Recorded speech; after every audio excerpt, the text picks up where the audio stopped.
everyone, welcome to Super Class, and today we are going to start the chapter 1 of your class 10th NCERT. ठीक है, आज हम लोग class 10th का पहला चैप्टर जो है हमारी NCERT बुक के अंदर क्या है वो केमिकल रिएक्शंस एंड इक्वेशंस. ठीक है, यही आपका पहला चैप्टर. आज हम लोग इसको स्टार्ट करने जा रहे हैं. I guess this is our first interaction, right. ये हमारा आपका पहला इंटरेक्शन है, ठीक है, इस चैनल पे. तो आपको इससे पहले एक इंट्रोडक्शन वीडियो नहीं देखी है तो जाकर के देख लेना. एक इंट्रोडक्शन वीडियो हमारे चैनल पे ऑलरेडी प्रेजेंट है जिसमें मैं और जो हमारे सर हैं दूसरे विमल सर, उन दोनों ने मिलकर आपको गाइड करने की कोशिश की है कि अपकमिंग फ्यूचर में आपको हमारे चैनल पे किस किस तरह से क्या क्या चीजें नजर आएंगी. ठीक है, जिससे कि आप पहले से ही थोड़ा सा प्रिपेयर हो जाओगे कि आप इस चैनल को फॉलो क्यों करो और ये चैनल आपको आपकी स्टडीज में आखिरकार कैसे हेल्प करेगा. ठीक है, आप ज्यादा टाइम वेस्ट ना करते हुए ये पूरा जो लेक्चर है हमारा चैप्टर नंबर 1 के लिए डेडिकेटेड है, उसी को स्टार्ट करते हैं. ठीक है, चैप्टर नंबर 1 है हमारा केमिकल रिएक्शंस एंड इक्वेशंस. ठीक है, तो सबसे पहले आप जानने में इंटरेस्टेड होंगे कि व्हाट आर केमिकल रिएक्शंस, तभी तो हम केमिकल इक्वेशन तक पहुंचेंगे. अच्छा, आप जरा सा रिवाइंड करो, काफी ज्यादा रिमाइंड करो. क्लास 9th में आपने एक फिजिकल एंड केमिकल चेंजेस पढ़े होंगे, चैप्टर नंबर 2 में आई गेस, राइट, 2nd में पढ़े होंगे. हाँ, उसमें पढ़े होंगे आपने फिजिकल एंड केमिकल चेंजेस पढ़े थे. क्या पढ़ा था वहां पर? अगर आपको इसीलिए बोला जाता है आपको हर क्लास में हर टॉपिक को अच्छे से समझते हुए चलना है, क्योंकि उसी से रिलेटेड आगे जाके आपको कुछ समझाया जाता है, तब आपसे पूछा जाता है अच्छा वो याद था ना. अगर आपने वो अच्छे से पढ़ नहीं रखा होगा तो आपको आगे वाले टॉपिक में दिक्कत हो जाएगी. अब यहाँ पर मुझे क्या करना पड़ेगा, आपको फिजिकल चेंज एक बार फिर से अच्छे से बताना पड़ेगा, जिससे कि जो मैं आपको अपकमिंग टॉपिक बताने वाली हूँ वो आपको क्लैरिफाई हो जाए एकदम आपके माइंड में. ठीक है, तो थोड़ा सा टाइम हम लोग पहले प्रीवियस क्लास का जो हमारा टॉपिक है उसको क्लियर कर ले, जिससे आप अच्छे से समझ सको what is a chemical reaction. ठीक है, चलो, जिनको पता है वेल एंड गुड, जिनको नहीं पता है मैं इस हिसाब से पढ़ा रही हूँ, जिसको कुछ नहीं पता है वो भी इस चैप्टर को एकदम बढ़िया से स्टार्ट करेगा. ठीक है, चलो, what is a chemical reaction. ठीक, what is a chemical reaction, बताओ मुझे क्या होती है भाई केमिकल रिएक्शन. ठीक, देखो, फिजिकल चेंज में क्या होता है आपका, फिजिकल चेंज जब भी कभी होगा तो फिजिकल प्रॉपर्टीज चेंज होती हैं. मेरी बात को ध्यान से सुनते चलना. फिजिकल चेंज में क्या होता है, फिजिकल प्रॉपर्टीज चेंज होती हैं. अब आप सोचोगे फिजिकल प्रॉपर्टीज क्या है. देखो, ऐसी कोई भी प्रॉपर्टीज किसी सब्सटेंस की, ऐसी कोई भी प्रॉपर्टी जिसको हम ऑब्जर्व कर सकें, स्पेसिफाई कर सकें. ठीक है, फॉर एग्जाम्पल मैं आपको बताती हूँ, जो चीजें आप ऐसे देख करके तुरंत पता कर लो कि हाँ ऐसा. जैसे मैं आपको एग्जाम्पल देती हूँ, आइस और वाटर. ठीक, आइस और वाटर, ये तो बहुत कॉमन एग्जाम्पल है, इसको आप देख के ही पता लगा लोगे कि अच्छा एक सॉलिड है, आइस हमारा सॉलिड है और वाटर हमारा लिक्विड है. अगर मैं आपको 2 चीजें दे दूं, आप उसका कलर देख के पता लगा लोगे, आपको 2 सेकेंड भी नहीं लगेगा. ठीक है, सॉलिड है, लिक्विड है, कलर्स क्या है, उनके टेक्सचर्स कैसे हैं, राइट, उनके मेल्टिंग पॉइंट्स, बॉइलिंग पॉइंट्स, तो ऐसे जितनी भी चीजें हैं which can be observed and specified, ऐसी प्रॉपर्टीज को हम लोग क्या बोलते हैं, फिजिकल प्रॉपर्टीज. अभी यहीं पे आपको बता देती हूँ केमिकल प्रॉपर्टीज क्या होती हैं. ठीक है, देखो, केमिकल प्रॉपर्टीज ऐसी होती हैं जो अगर वो किसी के साथ रिएक्ट करेगा. चलो अभी आपको केमिकल प्रॉपर्टीज थोड़ा आगे जाके बताती हूँ, तब आपको अच्छे से समझ में आएगा. ठीक है, तो फिजिकल प्रॉपर्टीज समझ में आया अभी फिलहाल के लिए आपको. ठीक है, मैंने एग्जांपल दे दिया आपको. चलो नेक्स्ट स्लाइड में मैंने आपके लिए एक बढ़िया सा फिगर बना रखा है जिसमें आपको सॉलिड, लिक्विड, गैस, ये 3 चीजें नजर आ रही हैं. ठीक है, अच्छा देखो क्या होता है, सॉलिड को लिक्विड में, जैसे सॉलिड आइस है, आप उसको निकाल करके ऐसे नॉर्मल रूम टेम्परेचर पे रख दोगे तो क्या होगा, थोड़ी देर बाद वो लिक्विड वाटर में कन्वर्ट हो जाएगा. ठीक है, आप उस लिक्विड वाटर को हीट करना स्टार्ट कर दो, है ना, बहुत ज्यादा हीट कर दोगे 100 डिग्री सेंटीग्रेड तक, तब क्या होगा, वो बॉईल करना स्टार्ट कर देगा, वो वेपर्स में, भाप में कन्वर्ट हो जाएगा. समझ रहे हो, तो बहुत कॉमन एग्जाम्पल है. तो ये क्या है, ये चीज क्या है बेटा, ये आपने पढ़ा है ना, सॉलिड, लिक्विड और गैसियस स्टेट्स ऑफ मैटर. तो ये जो चेंज हो रहा है, ये जो चेंज आपको नजर आ रहा है ना, this is a physical change.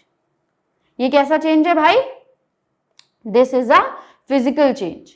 क्यों, आप पूछोगे क्यों, देखो क्योंकि सिर्फ स्टेट्स चेंज हो रहे हैं. ठीक है, आप हाँ तीनों के तीनों देखने में एकदम अलग अलग होंगे, देखने में ऑल लुक डिफरेंट, लेकिन जब मैं आपसे इनके केमिकल कॉम्पोजिशन की बात करूंगी, है ना, तब ये एकदम सेम होंगे। मैं इसका भी अगर मुझसे कोई फॉर्मूला, आपने फॉर्मूले पढ़े हैं ना क्लास 9th में, तो अगर मैं आपसे इसका सॉलिड वाले आइस का फॉर्मूला पूछूंगी तब आप बोलोगे H2O। मैं आपसे लिक्विड का फॉर्मूला पूछूंगी, स्टिल आप बोलोगे H2O। If I'll ask you about the formula of gaseous state of water, then you'll also answer it as H2O।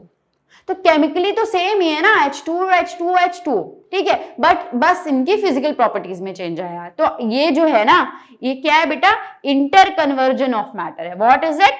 Inter conversion ही तो है ना, एक से दूसरे में चेंज हो रहे हैं। आपको सर ने आई गेस पढ़ा दिया होगा या फिर अभी पढ़ाएंगे आपको, जब चैप्टर नंबर 2 में वो आपको inter conversion of matter chapter number 1 में ही बता देंगे आई गेस, ठीक है। तो उसमें आपको वो समझाएंगे सॉलिड से लिक्विड फ्यूजन होता है ना, लिक्विड से फिर गैसियस बॉइलिंग होता है, solid to gas is like what, solid to gas is sublimation, right. ये सब चीजें आपको वहां पे पढ़ाएंगे। तो ये क्या चीजें होती है, दिस इज ना inter conversion of matter, inter conversion of states of matter, right, inter conversion of states of matter, ठीक है। तो ये जो होता है आपका क्या होता है, फिजिकल चेंज होता है। इसमें क्या होता है, सिर्फ फिजिकल प्रॉपर्टीज चेंज हो रही। मैंने आपको एग्जांपल दे दिया, इनके केमिकल कॉम्पोजिशन एकदम डिट्टो सेम फोटोकॉपी रहा है, ठीक है। इतनी बात आपको समझ में आई? चलो, तो अब फिजिकल प्रॉपर्टीज, फिजिकल चेंज तो थोड़ा बहुत समझ में आया, ठीक है। अब आपको केमिकल प्रॉपर्टीज का एग्जाम्पल चाहिए होगा, जो कि मैंने स्टार्टिंग में आपको बोला। देखो, ये मैं आपको बताती हूँ, ये वाटर है, ठीक है, ये एक बॉटल है, उसमें वाटर रखा हुआ है। ये देखो, ये एक कैन टाइप का है, इसमें ऑयल है, कुकिंग ऑयल समझ लो, ठीक है, कुकिंग ऑयल समझ लो, ठीक है ना, फ्यूल समझ लो, कोई पेट्रोल डीजल टाइप का। क्या होता है, देखो आपको पता है ना, ऑयल बर्न करता है, ठीक है ना, क्या करता है, आग पकड़ लेता है। लेकिन वाटर ऑन द कॉन्ट्रारी, हम इसको किस लिए यूज करते हैं, it is use to extinguish fire, right. Water is a fire extinguisher, बुझा देता है, समझ रहे हो। और तेल क्या करता है, ऑयल क्या करता है, कैच कर लेता है फायर, मतलब उसको हेल्प करता है। तो इनकी केमिकल प्रॉपर्टीज एकदम एक दूसरे से ऑपोजिट नहीं लग रही है आपको, ठीक है। तो ये इस तरीके की जो चेंजेस हैं, ये है केमिकल प्रॉपर्टीज। ये केमिकल प्रॉपर्टीज में इनके डिफरेंस है। हाँ, दोनों के दोनों लिक्विड होंगे, ऑयल भी लिक्विड है, वाटर भी लिक्विड है, दोनों एक जैसे दिख रहे हैं, बट स्टिल ये अलग अलग सब्सटेंसेस हैं। क्यों? क्योंकि इनकी केमिकल प्रॉपर्टीज एकदम अलग अलग है। ऊपर हम जो आपको solid, liquid, gaseous forms of matter, water दिखाए थे, इसमें हमने बोला हाँ तीनों अलग दिख रहे हैं, बट स्टिल इनकी केमिकल प्रॉपर्टीज एकदम सेम होंगी। क्यों? क्योंकि इनका केमिकल कॉम्पोजिशन यानी कि इनका फॉर्मूला एकदम सेम है, ठीक है, बट इनकी फिजिकल प्रॉपर्टीज अलग अलग है, स्टेट्स ऑफ मैटर इनके अलग अलग है, ठीक है। चलो, चलो अब ये क्या मैंने बना रखा है, ठीक है, ये एक कैंडल है, आपको दिख ही रहा है, कैंडल है, बर्न हो रही है, सबके घर में जलती है, जब भी लाइट चली जाती है तो हम लोग इसी को यूज करते हैं, ठीक है। इसके बारे में समझाते हैं आपको, आप दिमाग लगाओ, फिजिकल चेंज और केमिकल चेंज, ये कैसा चेंज हो रहा है। एक कैंडल है, वो बर्न कर रही है, आप मुझे सोच के बताओ कि इसका बर्न करना, burning of candle is a physical change और केमिकल चेंज। और उसके बाद मैं आपको एक बहुत इंटरेस्टिंग बात बताऊंगी, आई होप आपने पढ़ रखी होगी, नहीं पढ़ी है तो फिर तो बहुत अच्छा है, आपको पता चल जाएगी, ठीक है। बताओ मुझे, ये फिजिकल चेंज है या फिर ये केमिकल चेंज है? बर्निंग ऑफ कैंडल कैसा चेंज है, ठीक है, बताओ मुझे कैसा चेंज है। देखो, इसमें दो इंपॉर्टेंट ऑब्जर्वेशंस आप देखोगे तो आपको नजर आएंगी। पहला तो ये बर्न हो रहा है, जल रहा है, बर्न हो रहा है, जल रहा है। अच्छा, बर्निंग होती क्या है? बर्निंग है कि इसका जो भी मटेरियल है वो ऑक्सीजन के, एयर के ऑक्सीजन के साथ रिएक्ट कर रहा है, इसी को बर्निंग बोलते हैं हम लोग, ठीक है ना। वैक्यूम में बर्निंग नहीं हो पाती इसी वजह से, ठीक है। तो बर्निंग होती है यानी एयर के ऑक्सीजन के साथ रिएक्शन। तो पहली चीज तो इसमें बर्निंग हो रही है, ऑक्सीजन के एयर के साथ रिएक्शन हो रही है। दूसरी चीज इसमें बेटा क्या हो रहा है, इसमें मेल्टिंग ऑफ वैक्स हो रहा है। मेल्ट भी तो कर रहा है, मेल्ट भी तो कर रहा होता है ना जब जल रहा होता है, ठीक है, कैंडल। तो देखो, दो फिनोमेना हो गए, दो ऑब्जर्वेशन हमें नजर आई। तो बर्निंग, आज से याद रखना, burning is a chemical change, burning is a chemical change. भाई दिमाग लगाओ, दिमाग लगाओ, बर्न हो रही है कोई चीज, एयर के ऑक्सीजन के साथ रिएक्शन कर रही है, मतलब रिएक्ट करके कुछ ना कुछ अलग ही बना देगी, कुछ ना कुछ अलग ही बना देगी, यानी केमिकल चेंज होगा वहां पर। क्या होगा? फिजिकल चेंज नहीं होगा, केमिकल चेंज होगा। एकदम सिंपल भाषा में केमिकल चेंज को समझो बेटा, दो चीजें आपस में रिएक्ट करेंगी, दो चीजें या खुद एक ही चीज भी हो सकती है, कुछ चीज रिएक्ट करे, कुछ बॉन्ड्स तोड़े जाएं, कुछ नए बॉन्ड्स फॉर्म हो और उसके रिजल्ट में कुछ नया ही सब्सटेंस हमको मिल जाए। इनिशियली हम जो लेके चले थे उसमें कुछ बॉन्ड्स ब्रेक हो, जो हमें मिले उसमें कुछ नए बॉन्ड्स फॉर्म हो, और जो हमने इनिशियली लिया था जो फाइनली हमें मिला है वो एक दूसरे से एकदम अलग हो। ऐसी कोई भी चीज होती है, ऐसा कोई भी फिनोमिना होता है तो वो केमिकल चेंज हो जाता है। बर्निंग में ऐसा ही हो रहा है। ऑन द कॉन्ट्रारी फिजिकल में क्या होता है, ऐसा कुछ नहीं होता, कोई भी बॉन्ड्स ब्रेकिंग, बॉन्ड्स फॉर्मेशन नहीं होते, ठीक है ना। इसी वजह से कोई एनर्जी चेंजेस भी नहीं आते, किसी तरीके के कोई एनर्जी चेंजेस भी फिजिकल चेंज के दौरान हमको देखने को नहीं मिलते। केमिकल चेंजेस में हमेशा एनर्जी चेंजेस आते हैं। अभी इस चैप्टर में आगे हम आपको अच्छे से एनर्जी चेंजेस के बारे में समझाएंगे, ठीक है। तो मैंने आपको क्या बोला, आपसे अब कोई पूछे बर्निंग ऑफ कैंडल तो आप बोलोगे कि दोनों चेंज हो रहे हैं यहाँ पर। तो यहां से एक इंपॉर्टेंट बात और क्लियर हुई, that physical and chemical changes can occur simultaneously. मैं लिख दूं इस बात को, physical and chemical changes can occur simultaneously, साथ साथ हो जाता है, ठीक, ऐसा हो सकता है। अब मैं आपको कुछ बढ़िया से एग्जांपल्स और देती हूं जिसमें मैं आपको बताऊंगी कि रिएक्शंस में भी ऐसा होता है। देखो जिंक कार्बोनेट है भाई, देखो जिंक कार्बोनेट है यहाँ पर लिखा हुआ, ठीक है, जिंक कार्बोनेट। अब ये मत पूछना फॉर्मूला कैसे आया, आपने क्लास 9 में पढ़ा है, ठीक है। चलो मैं बता देती हूँ, जिंक होता है Zn, ठीक है। कार्बोनेट का फॉर्मूला था CO3 2-, राइट। जिंक पे +2 का चार्ज होता है, कार्बोनेट इज अ रेडिकल, ठीक है, CO3 2- का चार्ज होता है इनका, ठीक है। क्रिस क्रॉस आप इसे करवाते हो ना, याद है कि नहीं? चलो मैं लिख के एक बार बता देती हूँ, बस इसका फॉर्मूला आपको बताती हूँ, ठीक है। चलो, जिंक पे +2 का चार्ज होता है और CO3 पे बेटा -2 का चार्ज होता है ना, ठीक। 1 सेकेंड, चलो ऐसे होता है। फिर हम क्रिस क्रॉस ऐसे करवा लेते हैं, याद है ना, ऐसे क्रिस क्रॉस करवा लेते हैं तो क्या बन जाता है, जिंक 2 CO3, पूरे में ऐसे 2 लगाएंगे भाई। जब इक्वल होता है तो हम लोग कुछ भी नहीं लिखते, याद है कि नहीं? तो इस वजह से इसका फॉर्मूला ऐसे बन जाएगा। याद आया याद? चलो इसको इरेज कर देती हूँ। चलो ये हो गया हमारा जिंक कार्बोनेट। चलो क्या होगा, इसको हम थोड़ा सा हीट कर देंगे। क्या किया मैंने, इसको जिंक कार्बोनेट को क्या किया, हीट किया। हीट करने पे क्या होगा, ZnO अलग, ZnO क्या है, ZnO क्या है, जिंक ऑक्साइड है।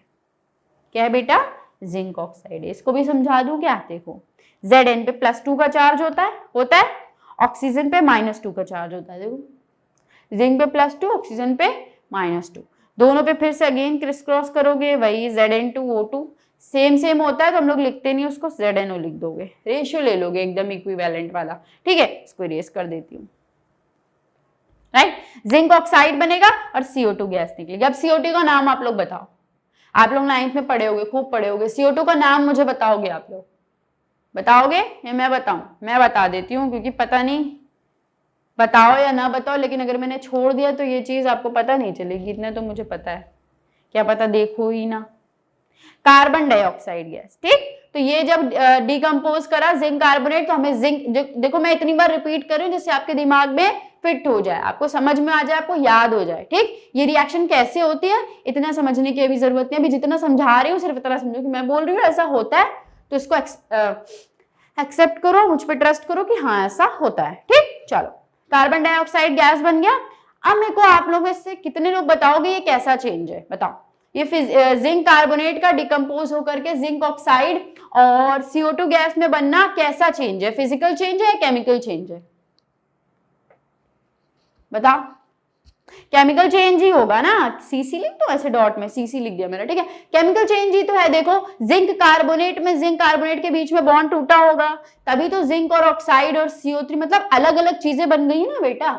इनिशियली हम लेके चले थे जिंक कार्बोनेट और हमें फाइनली क्या मिला, जिंक ऑक्साइड और CO2, अलग अलग चीजें मिली है ना, तो केमिकल चेंज हुआ। ये अलग चीज है, इसकी केमिकल प्रॉपर्टीज कुछ और होंगी, ये अलग चीजें, इनकी केमिकल प्रॉपर्टीज कुछ और होंगी, समझ रहे हो।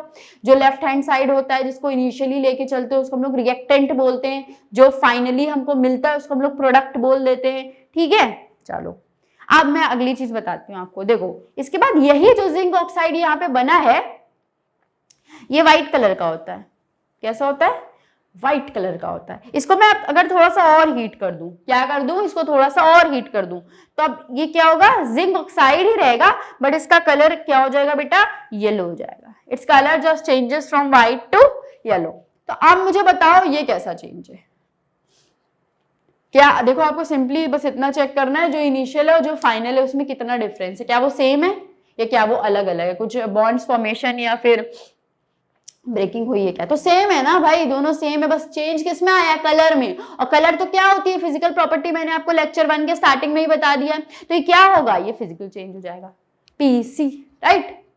फिजिकल, तो मैंने आपको बर्निंग ऑफ कैंडल में भी ये चीज एक्सप्लेन किया that physical and chemical changes can occur simultaneously and the same point I have explained taking this example also. Okay, so I hope आपको ये चीज अच्छे से क्लियर हो गई होगी। मैंने एक एग्जांपल लेके आपको ये चीज समझा दी है। चलो अब बात करते हैं, क्या बात करते हैं, some common daily life chemical reactions की।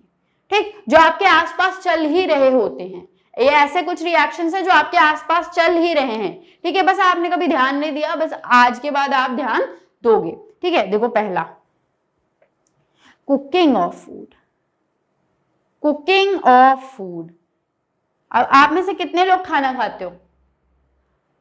कुछ ही लोग खाते होंगे आई गेस। सब लोग खाना खाते हैं, सबके घर में कुकिंग होती है। Cooking of food is a very common example. ठीक है, ये क्या है, मैं आपसे पूछूं ये क्या है, फिजिकल चेंज है या केमिकल चेंज है? बताओ। ये केमिकल चेंज है, इसमें चीजों में रिएक्शन होती है, इनिशियली और फाइनल के जो मटेरियल्स हैं they are different. Cooking of food is a chemical change. Okay, चलो अगला, digestion of food. What is it? Digestion of food. फूड का डाइजेस्ट होना, जितने भी लोग बायोलॉजी पढ़ रहे हैं सभी पढ़ रहे होंगे आई गेस इस स्टेज पे साइंस में।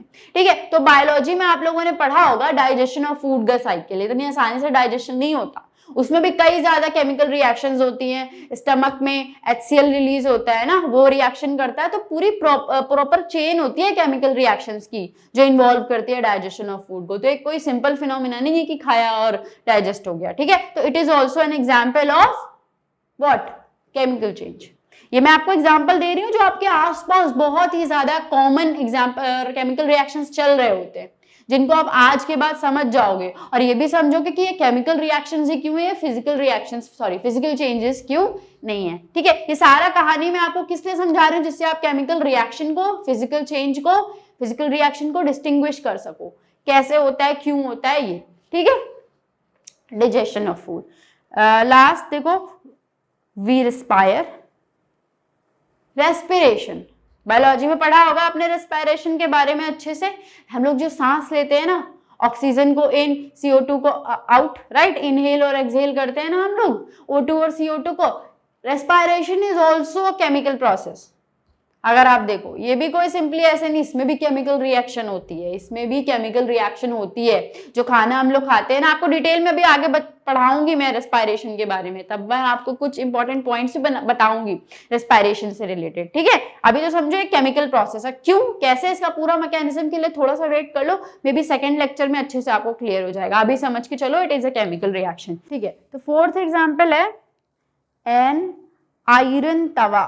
पता है आयरन तवा सबको, is left exposed to humid atmosphere. ठीक है, तवा को क्या करो, या किसी भी आयरन आर्टिकल को क्या करो, काफी दिनों के लिए, देखो एक बहुत लंबा प्रोसेस है, जल्दी तो नहीं होता है, 1-2 दिन में तो नहीं होता, बट क्या होता है आपने देखा होगा, ये अगर कोई आयरन का आर्टिकल है उसको कुछ दिनों के लिए आप रख दो बाहर, ठीक है ना, वो तो मॉइस्चर से क्या होता है, उससे रंग खा जाता है, रस्ट हो जाता है, वो आपने सुना होगा रस्टिंग ऑफ आयरन। ठीक है, तो ये भी एक केमिकल प्रोसेस है। इसमें आप स्टार्टिंग में लेते हो अपना आयरन का आर्टिकल और बाद में वो रिएक्शन करके ऑक्सीजन की, एयर के ऑक्सीजन के साथ एक नया फॉर्मूले का कंपाउंड बनाते हैं जिसको हम लोग रस्ट का फॉर्मूला बोलते हैं। ठीक है, आप डिटेल में पढ़ोगे आगे चैप्टर्स में, अपने क्लास 10th में चैप्टर्स में आगे मैं आपको पढ़ाऊंगी। ठीक है, तो ये भी एक केमिकल प्रोसेस होती है। लास्ट देखते हैं हम लोग, अपनी स्क्रीन पे देखो, 5th वाला, कर्डलिंग ऑफ मिल्क। क्या होगा, कर्डलिंग ऑफ मिल्क। ठीक, कर्डलिंग ऑफ मिल्क, मिल्क लेते हो, ठीक है, उसका कर्ड बना देते हो तो कर्डलिंग हो जाती है मिल्क की, वो भी एक केमिकल प्रोसेस है। क्यों? क्योंकि आपने लिया मिल्क और बना क्या दिया उससे, कर्ड। क्या दोनों सेम चीज हैं क्या? नहीं, दोनों अलग अलग चीजें हैं, ठीक है। तो इट्स ऑल्सो केमिकल प्रोसेस। तो मैंने आपको इतने डेली लाइफ एग्जांपल्स देने की कोशिश इसलिए की है जिससे आपके आसपास से कितने ज्यादा केमिकल रिएक्शंस हो रहे हैं इसका आइडिया आपको होना चाहिए। और अब से आप समझ जाओगे कि ये केमिकल रिएक्शंस क्यों हैं, फिजिकल रिएक्शंस क्यों नहीं है। ठीक, क्यों? क्योंकि इनमें नए प्रोडक्ट्स बन रहे हैं। इनिशियल से जो हमारे फाइनल सब्सटेंसेस बन रहे हैं ना, दीज आर डिफरेंट, उनकी केमिकल प्रॉपर्टीज डिफरेंट है। समझ में आ रही है इतनी बात? चलो अब हम लोग अपनी एनसीईआरटी के कुछ एग्जाम्पल्स पे चलते हैं, ठीक है। मैंने यहाँ पर एनसीईआरटी से लेके एक पिक्चर इंसर्ट कर दिया आपके लिए। आप यहाँ पर देखो मैं क्या बताने की कोशिश कर रही हूँ। देखो एक बर्नर है, ठीक है, बर्नर आपको नजर आ रहा है, टोंग पकड़ने के लिए होता है, ठीक है। टोंग से हमने मैग्नीशियम का एक टुकड़ा लिया है, magnesium is a element, right. इसका सिंबल क्या होता है मैग्नीशियम का? बताओ, सोचो, वीडियो को पॉज करो, सोचो क्या होता है। नहीं पता तो याद होना चाहिए अभी तक आपको। मैग्नीशियम का सिंबल इट इज Mg, ठीक है। मैग्नीशियम का सिंबल होता है Mg। क्या करा है इन्होंने? मैग्नीशियम के रिबन में छोटा सा टुकड़ा समझ लो, ठीक है, उसको बर्नर पे ऐसे रखा और जलाया है, ठीक है। बर्नर टोंग से पकड़ के बर्नर के पास लगाया तो इन्होंने क्या ऑब्जर्वेशन हुई कि वो जलने लगा, व्हाइट डैजलिंग फ्लेम के साथ जलने लगा। कैसे? डैजलिंग समझते हो? चमकता हुआ, ठीक है। व्हाइट डैजलिंग फ्लेम के साथ जलने लगा। कौन? मैग्नीशियम रिबन, ठीक है, जलने लगा। और हमने इसके नीचे एक वॉच ग्लास रख दिया। आपको नजर आ रहा है ना यहाँ पे पिक्चर में एक वॉच ग्लास रखी हुई है, इस तरीके से कटोरी टाइप की होती है। इसमें क्या हुआ? एशेस कलेक्ट होने लगी, मतलब राख टाइप की। वो कैसी थी? वाइट थी, ठीक है ना, वाइट। और उसका फॉर्मूला, मतलब वो क्या बन रहा था एक्चुअली, वो जो गिर रहा था उससे जल जल के, दैट वाज मैग्नीशियम ऑक्साइड। क्या बन रहा था भाई? Magnesium oxide. तो हमने क्या किया? मैग्नीशियम को बर्न किया। मैग्नीशियम की बर्निंग से हमको क्या मिला? मैग्नीशियम ऑक्साइड मिला। बात समझ में आई? मैग्नीशियम ऑक्साइड मिल गया। मैं यहाँ पे रिएक्शन लिखती हूँ आपके लिए, देखो Mg प्लस, रिएक्शन लिखवाने की कोशिश करो मेरे साथ साथ। Mg सिंबल लिखेंगे ना हम लोग, Mg, ओके। Mg और ऑक्सीजन का फॉर्मूला क्या होता है भाई? O2। O मत लिख देना, O तो ऑक्सीजन का एटम, वो प्रेजेंट किस में होती है? O2 में होती है, ठीक है। किस में होती है भाई? O2 में होती है। और यहां से क्या बनेगा? MgO। अब अगर आप इस चीज की टेंशन ले रहे हो कि मैम ये आपने कैसे लिख दिया, ये तो हमें अभी तक पता ही नहीं था, तो थोड़ा सा पेशेंस रखो। जस्ट नेक्स्ट टॉपिक, इसी लेक्चर में मैं आपको यही समझाऊं। जो मैंने एक क्वेश्चन लिख दी है ना तान के ऐसी, अभी मैं आपको समझा देती हूँ, ठीक है। अभी मैंने लिख दिया, इसको अभी चला लो, ठीक है। अभी मैं आपको समझाती हूँ इसके बाद, ठीक है। तो this is the chemical reaction which is happening here, ठीक है। तो यहाँ पे दिखाना मैं क्या चाहती हूँ, आप Mg की आपने बर्निंग करवाई, बर्निंग यानी एयर के ऑक्सीजन के साथ उसने रिएक्ट किया, और Mg से वो किस में कन्वर्ट हो गया? MgO, O2 MgO से। मतलब इनिशियल सब्सटेंस हमने कौन कौन लिए थे? Mg और O2 लिया था, हमें मिला क्या फाइनली? MgO। तो फिजिकल चेंज हुआ क्या? केमिकल चेंज हो गया, केमिकल चेंज हो गया ना। कितना आसान सा था, देखो, ठीक। सेकंड देखो, सेकंड क्या है भाई? ध्यान से देखो, ये एक कोनिकल फ्लास्क है, ठीक है। एक कोनिकल फ्लास्क है, आपको नजर आ रहा होगा स्क्रीन पे। इस कोनिकल फ्लास्क में ऊपर कॉर्क लगी हुई है, ठीक है, कॉर्क लगी हुई है। इसमें नीचे मैंने जिंक डाल रखा है, सबसे नीचे एकदम बॉटम पे ध्यान से देखो, लिखा हुआ है जिंक ग्रेन्यूल्स, जिंक डाल रखा है। जिंक का फॉर्मूला बोलो, पता होगा आपको, पता होना चाहिए। जिंक का symbol Zn, capital Z small n। जब भी दो लेटर का सिंबल होता है तो the first one is in capital bold, और जो सेकंड वन होता है वो स्मॉल लेटर लिखा जाता है। तो Zn हमने नीचे Zn डाल रखा है। उसके बाद हमने क्या किया? उसमें डाइल्यूट सल्फ्यूरिक एसिड ऐड किया। क्या ऐड किया? डाइल्यूट सल्फ्यूरिक एसिड ऐड किया। फॉर्मूला लिख के देती हूँ। डाइल्यूट मतलब काफी ज्यादा वाटर मिक्सड है उसमें, ठीक है। किसी भी चीज को आपको डाइल्यूट करना, उसमें वाटर मिला दो बहुत सारा, तो डाइल्यूट कहलाता है, ठीक है। तो डाइल्यूट सल्फ्यूरिक एसिड का फॉर्मूला मैं बता देती हूँ आपको, H2 नीचे SO4। फॉर्मूला लिखना आपने सीखा होगा मे भी, ठीक है। तो मैं जिंक के ग्रैन्यूल्स, ग्रैन्यूल्स मींस समझ लो ऐसे छोटे छोटे पार्टिकल्स, टुकड़े, उसमें डाइल्यूट H2SO4 डाला ये कोनिकल फ्लास्क में आपके। तो क्या हुआ? देखो ऊपर H2 गैस का सिंबल बना हुआ है इस तरीके से, ऐसे एरो, ठीक है, H2 गैस निकल रही है, H2 गैस निकल रही है। मैं आपको रिएक्शंस की लिख के यहाँ पे देती हूँ क्योंकि आपको जरूरत है। यहाँ पे आप देखो, अभी आपको जस्ट थोड़ी देर बाद अच्छे से समझ में आएगी, समझ में यहाँ पे भी आएगी, मैं समझा दे रही हूँ। जिंक, जिंक लिखो, जिंक लिया ना, जिंक लिखो, प्लस लगाओगे, जिन दो चीजों को रिएक्शन करवा रहे हो उनके बीच में प्लस लगा देना, सॉरी, जिंक प्लस लगा देना, फिर लिखना डाइल्यूट H2SO4। इसी के साथ, इसी को तो इसमें जिंक लिया है, ऊपर से डाइल्यूट H2SO4 ही तो डाला है, लिख दो। अब क्या बनेगा, इसके लिए एक एरो लगा के दिखा दो इस तरीके से, देखो एरो लगा दिया मैंने, क्या होगा, ZnSO4 बन जाएगा और H2 बन जाएगा। अब इस चीज की चिंता मत करने लगना कि मैम क्यों Zn ने SO4 के साथ क्यों रिएक्शन कर लिया, H2 को ही क्यों निकाल लिया, ठीक है, ये रिएक्शंस हैं, ठीक है। ये अभी आपको धीरे धीरे धीरे धीरे, जैसे आप चैप्टर अभी मेटल्स एंड नॉन मेटल्स वगैरह भी पढ़ोगे, उसमें यही पढ़ाया जाएगा कि जिंक जो है डाइल्यूट H2SO4 के साथ रिएक्शन करके क्या क्या बनाता है, ठीक है। तो ये आपको मैं इफेक्टिवली वहीं पे समझा सकूंगी, तब आपको समझ में आ जाएगा कि ये रिएक्शन ऐसे क्यों होती है, क्योंकि आपस में सब कुछ कनेक्टेड है। ये मुमकिन नहीं है मेरे लिए या किसी के लिए भी कि आपको एक लेक्चर में बाकी 4-5 चैप्टर्स की कंटेंट्स भी ला करके यहीं पे एक्सप्लेन कर दे, फिर तो ये लेक्चर पूरे 1 दिन 2 दिन का होता चला जाएगा। तो मैं इस लेक्चर को लिमिटेड करूंगी उसी कंटेंट में जो आपको चैप्टर 1 के लिए जरूरत है। हाँ, मैं आपको हिंट दे रही हूँ कि हाँ ये आपने नहीं पढ़ा है, तो अगर आपको समझ में नहीं आ रहा तो उसके लिए ज्यादा टेंशन मत लो। मैं आपको जब ये सीरीज में, जब जिस सीक्वेंस में इसको आना है वो सीक्वेंस में आ जाएगा। अभी जितना आपको बता रही हूँ थोड़ा सा पेशेंस करो कि हाँ ये सही है, और आगे आगे आपको समझ में आ जाएगा। अभी मैं जस्ट नेक्स्ट लेक्चर में आपको केमिकल रिएक्शन कैसे लिख रही हूँ ये समझा दूंगी, फिर उसके बाद सेकेंड चैप्टर जब स्टार्ट करूंगी मेटल्स और नॉन मेटल्स, वहां पे ये रिएक्शन ऐसे ही क्यों हुई ये भी समझ में आ जाएगा, ठीक।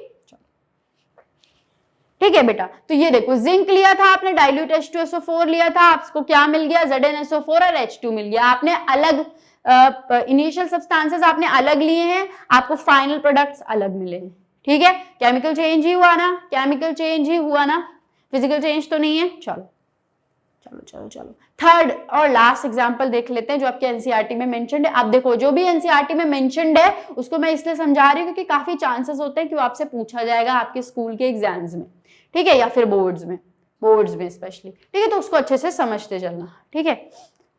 देखो ये एक टेस्ट ट्यूब है, ठीक है। इस टेस्ट ट्यूब में क्या है, लेड नाइट्रेट पड़ा हुआ है। क्या पड़ा हुआ है, पहले तो फॉर्मूला, लेड नाइट्रेट पड़ा हुआ है। क्या पड़ा हुआ है बेटा, लेड नाइट्रेट पड़ा हुआ है। लेड नाइट्रेट फॉर्मूला बता सकते हो कि मैं मुझे को बताना पड़ेगा, देखो मैं लिख के दिखाती हूँ। पहले लेड का सिंबल बता दो आप, मैं वहीं पे मान जाऊंगी। लेड का सिंबल बता दो, पीबी। पीबी नाइट्रेट का सिंबल NO3। चार्ज कितना होता है दोनों पे, मुझे नीचे लिखना है, बताओ चार्ज कितना होता है दोनों पे, है कितना होता है। पीबी पे होता है +2, नाइट्रेट पे होता है -1। NO3 को कलेक्टिवली हम लोग नाइट्रेट आयन बोलते हैं, पता है कि नहीं, इस तरीके से होता है। NO3- नाइट्रेट आयन होता है ये, समझ रहे हो ना। रेडिकल क्लास 9 में पढ़ा होगा, मैंने ही आपको पढ़ाया है एटम्स एंड मॉलिक्यूल्स में, या फिर पढ़ाऊंगी, अभी नहीं पढ़ाया होगा, मैं भी पढ़ाऊंगी आने वाले लेक्चर्स में। आपने स्कूल में पढ़ा होगा आपने, ठीक है, ये आपने देख लिया, ठीक है। क्रिस क्रॉस करवा देंगे, क्रिस क्रॉस करवा देंगे, करवा देते थे ना क्रिस क्रॉस, तो पीबी आ जाएगा और NO3 SO2 आ जाएगा। भाई N के बगल में इससे मत लिख देना कभी भी, N यहाँ पे 2O3 ऐसे करके नहीं, इस पूरे में ब्रैकेट लगाना, उसके बाहर लिखना 2, ठीक बेटा। ये फॉर्मूला मैंने आपको बनवा दिया, ठीक है। ये यहाँ पे लेड नाइट्रेट पड़ा हुआ है, और लेड नाइट्रेट में हमने इसका वाटर मिला के सोल्यूशन बना दिया है, ठीक है, और ऊपर से डाल दिया उसमें KI। क्या बेटा, KI। नाम बताओ, अब तो मैंने केमिकल फॉर्मूला बता दिया, अब नाम बता दो। पोटेशियम आयोडाइड, पोटेशियम आयोडाइड, ठीक। इनके बीच का केमिकल रिएक्शन मैं लिख के दिखाती हूँ आपको, आप बस इतना आइडेंटिफाई करो, वेरीफाई करो कि हाँ ये केमिकल रिएक्शन है, हाँ इसमें अलग सब्सटेंसेस लिए गए थे, यानी रिएक्टेंट्स लिए गए थे, हमें इससे अलग प्रोडक्ट्स मिले, ठीक। इतने ही काम है आपका, ठीक है। चलो, PbNO3 का whole twice, that is lead nitrate, इसका रिएक्शन होगा KI, that is potassium iodide, ठीक। ये सब आपको फॉर्मूले लिखना क्लास 9 में सिखाया जाता है, ठीक है। नहीं अगर आपको समझ में आ रहा है तो आप कुछ दिन वेट करो, आपको क्लास चैप्टर 3 में एटम्स एंड मॉलिक्यूल्स में मैं इसको पढ़ाऊंगी, ठीक है, वहां पे आपको क्लियर हो जाएगा, ठीक है। वरना तब तक कोशिश कर लो अपनी क्लास 9 की बुक है ना, उससे देख लो एक बार, बहुत आसान होता है, ठीक है। समझा तो रही हूं मैं आपको साथ साथ, फिर भी अगर आपको समझ में नहीं आता तो आप रेफर कर सकते हो, ठीक है। देखो बाकी इसमें क्या बनाएगा भाई, ये PbI2 और साथ में KNO3, ठीक, इतना समझ में आया।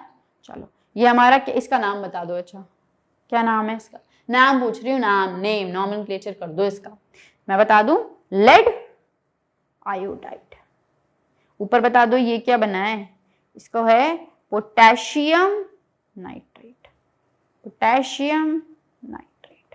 ये फॉर्मूला कैसे बना, K का चार्ज होता है +1, NO3 का कितना होता है अभी ऊपर बताया था -1, दोनों को क्रिस क्रॉस करोगे तो क्या हो जाएगा, KNO3 हो जाएगा, ठीक बेटा, इतना समझ में आया। तो मैंने आपको ये तीनों एग्जाम्पल्स परफेक्टली समझा दिए हैं, मुझे ऐसा लग रहा है कि मैंने समझा दिए हैं, ठीक है। बाकी आप कमेंट करके मुझे बताना कि आपको कितने समझ में आए, ठीक है। कोई भी सजेशंस हो आपको, कहीं पर भी आपको लग रहा है मैं फास्ट किसी चीज को समझा रही हूँ तो आप मुझे सजेस्ट कर सकते हो, ठीक है। वैसे मैं अपने अकॉर्डिंग तो आपको समझाने की पूरी स्पेस लेके कोशिश कर रही हूँ कि हर चीज को ओपन कर करके बताऊं, फास्ट ना भागूं, ठीक है। बट स्टिल आपके ऊपर डिपेंड करता है, आपको जैसे समझ में आ रहा है आप सजेशन दे सकते हो मुझे, ठीक है। मुझे बहुत हेल्प होगी अपने आगे के लेक्चर्स को आपके लिए प्रोवाइड करने में, ठीक है।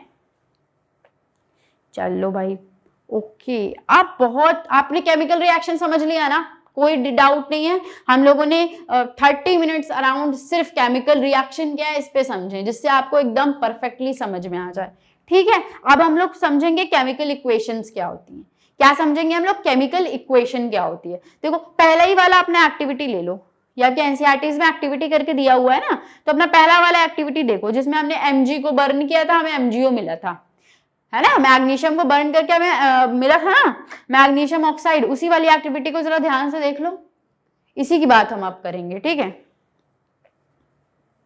देखो इस एक्टिविटी में क्या हुआ था, हम कैसे इस चीज को, अगर मैं आपसे लिखवाऊं, मैं आपको बोलूं इस चीज को लिख दो, तो आप क्या करोगे। देखो आप क्या, या पहली चीज तो है आप लिखोगे magnesium is burned, magnesium is burnt in air with a white dazzling frame to produce magnesium oxide. This is one way. एक तो तरीका ये हो गया, बोरिंग नहीं है काफी, आप हर चीज को लैंग्वेज में लिखते चलोगे। हमें तो आसान तरीका चाहिए, हम इस फालतू के टाइम पे थोड़ी ना काम अपना टाइम वेस्ट करेंगे, बल्कि हम स्मार्ट वर्क करेंगे। हम कुछ एब्रीविएशंस, कुछ शॉर्टकट्स निकाल लेंगे। शॉर्टकट्स काम के नहीं, सक्सेस के नहीं, पढ़ाई नॉलेज की नहीं, शॉर्टकट्स उसको रिपोर्ट करने के, कि उसमें लिखने में टाइम वेस्ट ना हो और हम सबको समझ में भी आ जाए, ठीक है। तो दूसरा काम एक ये कर सकते हैं कि हम ऐसे लिख दें, देखो कैसे, देखो कैसे, ध्यान से यहाँ पे देखो कैसे लिख सकते हैं, ऐसे कर सकते हैं कि हम लिख दें मैग्नीशियम, मैग्नीशियम प्लस किसके साथ रिएक्शन हुई थी एक्टिविटी फर्स्ट में, याद करो मुझे बताओ, मैग्नीशियम किसके साथ रिएक्शन हुई थी, ऑक्सीजन के साथ ना, तो ऑक्सीजन, और मिलके इसने क्या बनाया था, मैग्नीशियम ऑक्साइड बनाया था ना, मैग्नीशियम ऑक्साइड बनाया था ना बेटा, मैग्नीशियम ऑक्साइड बना दिया था इसने, बना दिया था, बिल्कुल बना दिया था, ठीक है। तो एक तो ये तरीका, इसको हम लोग बोलेंगे word equation. What is it, word equation है ये, है ना बेटा, क्या बन गया ये, वर्ड इक्वेशन। हमने क्या लिखा, वर्ड्स में हर चीज को लिखा। अच्छा प्लस लगाते हैं, जब दो चीजों को हम रिएक्ट करवाते हैं तो वहां पे प्लस लगवा देते हैं, ठीक है, ये और ये जुड़ रहे हैं और ये बन रहा है। अगर प्रोडक्ट्स में मतलब राइट हैंड साइड पे एक से ज्यादा चीजें बनेगी तो उसके बीच में भी हम प्लस लगा देंगे। इस केस में एक ही चीज बन रही है तो मैंने एक ही लिख दी है, ठीक है। अब ये जो एरो है ना, आप ऐसा समझ सकते हो, एरो के लेफ्ट हैंड साइड जो चीजें होती है दे आर रिएक्टेंट्स। रिएक्टेंट्स क्यों कहा जाता है, because they are going to react, तो इसको हम लोग क्या बोलते हैं, रिएक्टेंट्स। देखो लिखा है ना ऊपर रिएक्टेंट्स एंड प्रोडक्ट्स, ठीक है। तो ये आपके लेफ्ट हैंड साइड में एरो के जो ये इस टाइम एंड टेल पे है, दीज आर द रिएक्टेंट्स, और जो ये पॉइंटर एंड पे होता है इसको हम लोग बोलते हैं प्रोडक्ट्स। क्या बोलते हैं इसको, प्रोडक्ट्स। इतना समझ में आया। एक काम और कर सकते हैं, वो काम बताती हूँ। देखो इसके फॉर्मूले लिख लें, हम क्या कर लें, इसके फॉर्मूले लिख लें। अब जिसको नहीं आता है, जिसने क्लास 9 में ध्यान से नहीं पढ़ा, उसके लिए तो हो जाएगी दिक्कत, ठीक है। बट जिसने ध्यान से पढ़ा है उसके लिए आसानी है, वो आराम से कर लेगा। और दिक्कत आपको भी मैं नहीं होने दूंगी, जिन्होंने ध्यान से नहीं पढ़ा है अभी समझा दूंगी, ठीक है। कुछ प्रॉब्लम नहीं है, देखो ध्यान से देखो। मैग्नीशियम का सिंबल अभी बताया था, अगर ये भी नहीं याद है फिर तो ध्यान से पढ़ा करो तुम। Mg, ठीक है, Mg capital small, M capital G small plus oxygen formula अभी बताया था O2। O लिखोगे गलत हो जाएगा क्योंकि ऑक्सीजन एटम एग्जिस्ट नहीं करता, रिएक्ट नहीं करता, ठीक है। चलो O2 क्या बनेगा भाई, MgO। क्या बनेगा, MgO। NGO जैसा लग रहा है ना, बट MgO, ठीक है। Mg और O दोनों जुड़ गए आपस में, ठीक है। ये क्या हो गई, ये हो गई हमारी केमिकल इक्वेशन। ये क्या हो गई बेटा, इसी के लिए अब मैंने आपको चैप्टर के दोनों टर्म्स को क्लियर किया है। केमिकल रिएक्शन क्या होती है, केमिकल इक्वेशन क्या होती है।